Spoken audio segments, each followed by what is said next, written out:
Scandale géopolitique en Europe.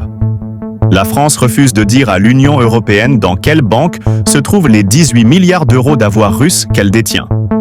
Oui, vous avez bien entendu, 18 milliards. Totalement gelés, totalement silencieux et totalement introuvables pour les autres capitales européennes. Pendant ce temps, la Commission européenne veut utiliser 25 milliards d'euros issus de ces actifs gelés pour financer un mécanisme de réparation destiné à l'Ukraine. L'Europe veut avancer, mais il manque une pièce du puzzle. Et cette pièce s'appelle Paris.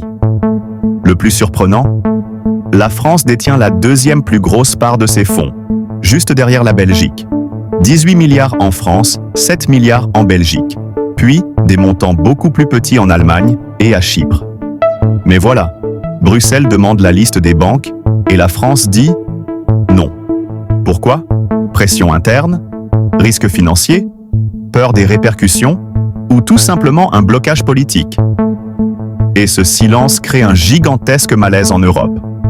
Parce que si personne ne sait quelles banques détiennent quoi, comment lancer le plan à 25 milliards?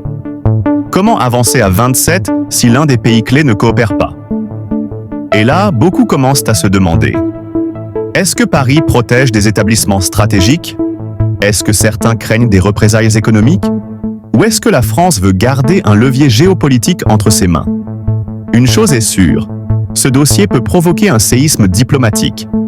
Et il montre à quel point l'Union européenne est loin d'être un bloc homogène, surtout quand il s'agit d'argent, de banques et de rapports de force internationaux. Dernière question pour vous.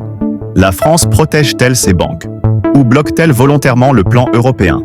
Dites-moi ce que vous en pensez et restez connectés pour les dernières updates.